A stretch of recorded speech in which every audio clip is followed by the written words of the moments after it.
Yeah. Yeah.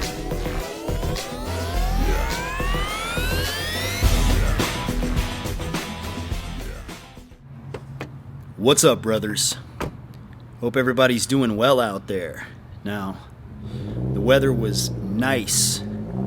It's about 65 degrees outside, so I decided to come out to the driveway and have a one-on-one with you guys. Now, I call this one the Good Girl Experiment. Now, if you want to know what the Good Girl Experiment is,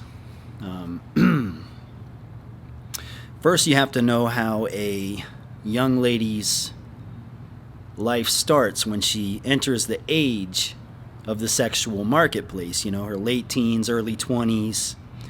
I know some of them start earlier than that, but we're not going to get into that stuff. Now, when a woman is in her late teens, early 20s, she can go down one of two paths. And the majority of them go down the bad girl path. Now, the reason they do this is because they understand when they behave like a bad girl, they can often reap a lot of rewards from behaving that way.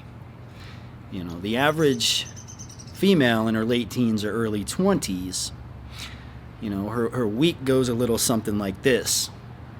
On Friday, she does her makeup, she puts on a skimpy little dress and a pair of high heels, and, you know, she goes out to the nightclub. She gets free drinks, she parties, she eyeballs a man that she finds to be attractive, she thinks he's hot. You know, she dances with him a little bit, she starts making out with him, she goes back to his place, and this guy is a real sledgehammer. You know, he's good looking, he knows how to put it down. He gives it to her for a good 2 to 3 hours. You know, I'm talking a physical sledgehammer. You know, he beats her out of the frame. I don't know how else to put it. She sleeps about 3 hours. She gets up and walks away like nothing even happened. You know, you'd be surprised how such a petite, fragile, beautiful specimen can take that sort of a beating and just get up and walk away like nothing happened. But she can. She goes out to lunch with a girlfriend. She heads home. She does her makeup again. You know, she puts on another dress. And then she goes and meets with the big baller shot caller that she met on Wednesday. And the two of them are going to go out to a different nightclub, and they're going to sit in VIP. Now, the big baller shot caller is different than the sledgehammer. You know, he has status, he has money. He can give her a certain lifestyle, so she enjoys her time with this guy. And she does go home with him and have sex with him, but it's not the same kind of sex as the sledgehammer. You know, he's not packing the same tools, so to say. But he does get the same sex, it's just, it's not the same sex. But you get what I'm saying, you're catching my drift.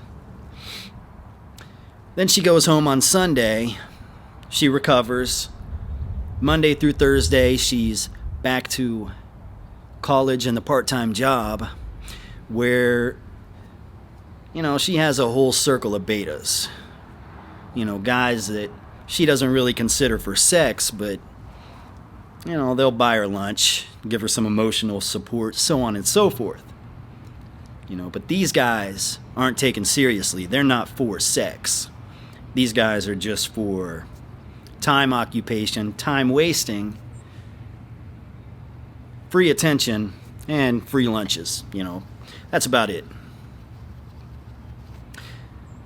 But while a woman is going through this phase, she is extremely jealous of her friend who took the good girl path. You know, her friend who married her high school sweetheart at 21 years old, by the age of 25 had 2 kids. Her husband is now making 6 figures. She's working as a hairdresser. They live a life of luxury, and it's, for the most part, stress-free. They've got a happy family. So she's jealous of her friend who has this lifestyle. Now,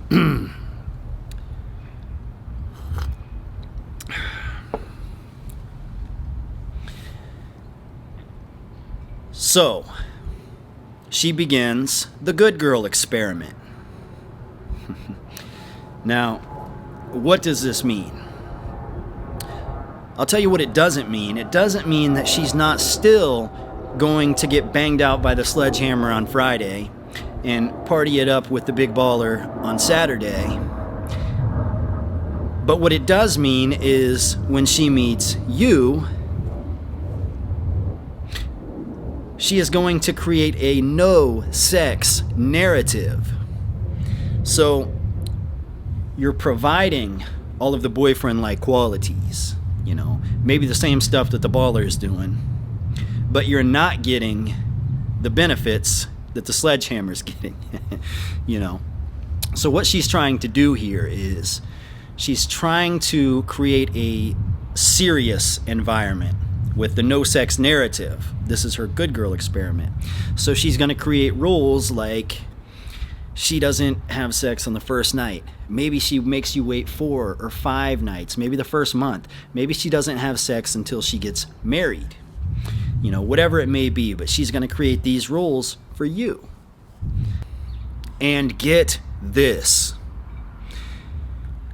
If you try to break the no sex narrative and screw this jacked up experiment up, you will be shamed. You will be called a jerk, a dog, a pervert. Meanwhile, the sledgehammer has never been called a jerk, a dog, a pervert. He gets respect, you don't. That's what happens when you get involved in the good girl experiment. It's funny how being a bad girl worked when all she wanted was some dick and some VIP. But now that she wants respect and commitment, well, it's not working anymore. So now what you get is the good girl. That's what you get. So when you swipe on Tinder, you match with her, and you ask her when you ask her why she's single, she'll respond with, "Because I'm not willing to settle for a man that's just looking for sex. I'm done with little boys and I'm looking for a real man." Now, yes, she's telling a bold-faced lie to you. She is calling the sledgehammer and the baller little boys, when in fact, you're the one that she's treating like a little boy. You're the one that she views as a little boy. You are an experiment. You're part of her good girl experiment, and you're about to enter her no sex narrative.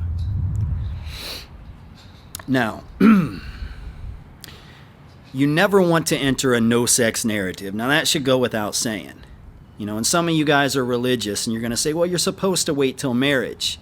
Okay, cool, so be it.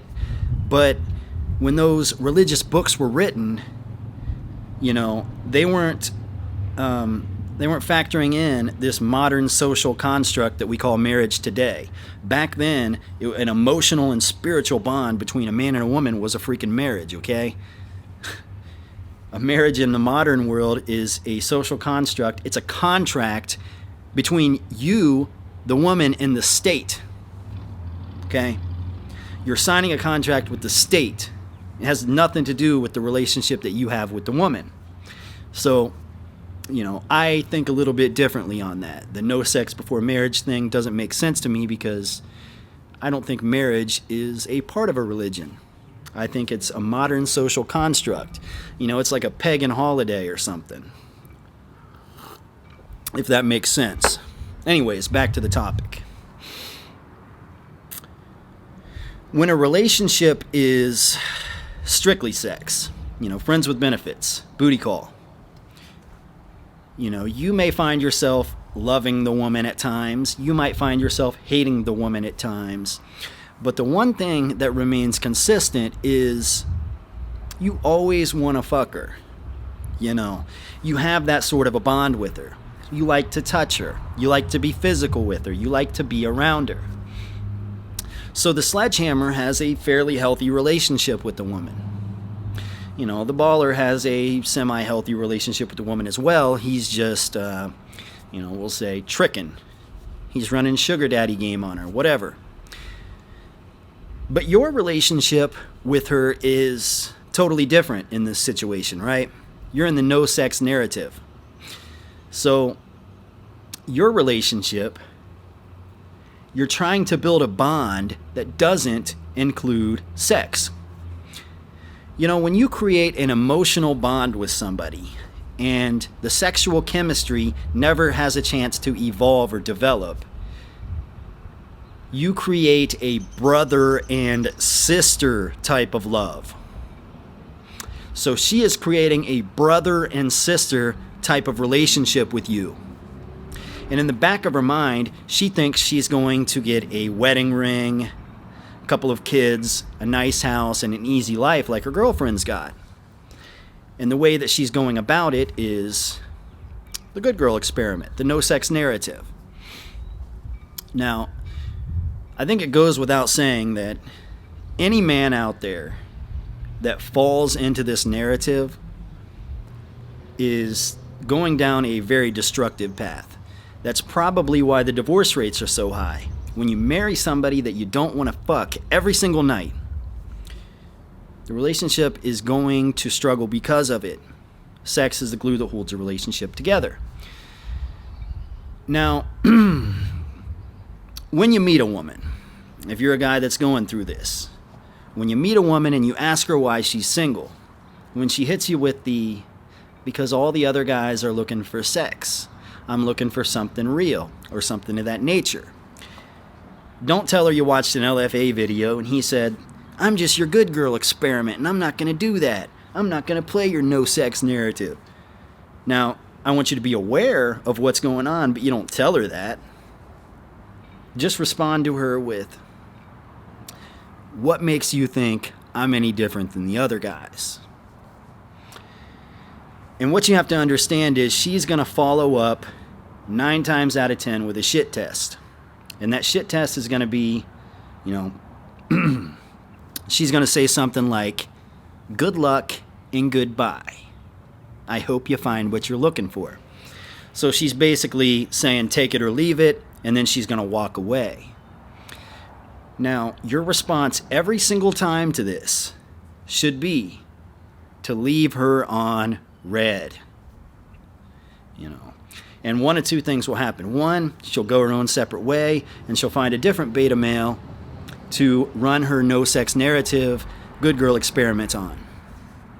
Or she'll come back to you, but when she comes back, she'll respect you the same way she respects the sledgehammer and the baller. But it's important to steer yourself out of that narrative. You don't want to be caught in a narrative that's going to put you in the brother-sister bond, and then you're going to be so desperate is what she thinks that you're still going to marry her, hoping that you'll get that sex life that you've always wanted, only to find out that that sex life never existed and it was all a dream that she was selling you in order to get what she wanted out of you, And that's the good girl experiment. That's the no sex narrative. That's what you need to avoid at all times. Anyways, that's about all I have on that topic. How far are we? Okay, we've still got a little bit of time that we can chat it up. So what's going on in the world today? Or this week?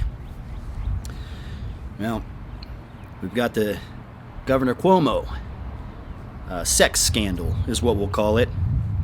But it's interesting. It's interesting how they play these games with us, isn't it? They keep us in the loop. They keep us in the cycle. Truth will set you free. You have to get out of the cycle. So, Andrew Cuomo sex scandal. You research sex scandal. What do you find? You find Deshaun Watson massage sex scandal. And what's the massage sex scandal tunnel lead to? Massage parlor shooting.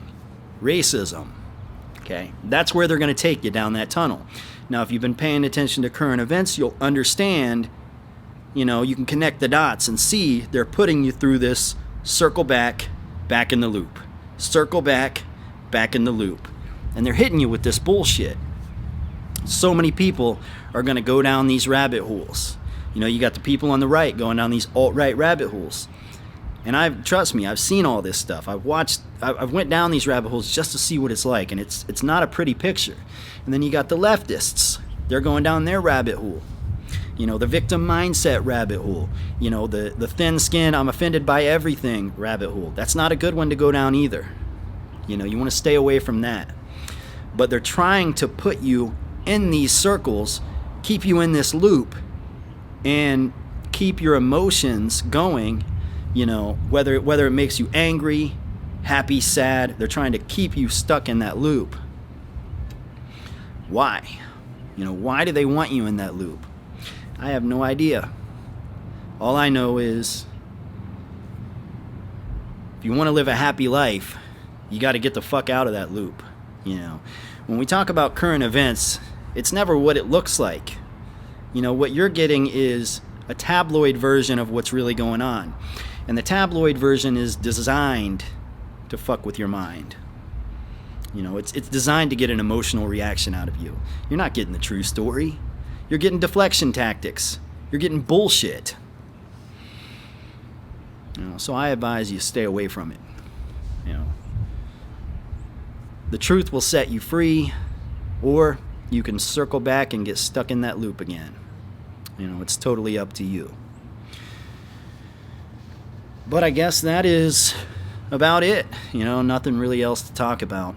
But the weather is nice again, so we can sit outside as we used to, and we can shoot the shit in the driveway. I like being out here. It feels good. It's a better atmosphere. It's like we just shoot the shit out here, and I like to do it. So, guys, remember, when you see LFA, you press play, you have a better day. And that's about it for today, guys. Until next time, see ya.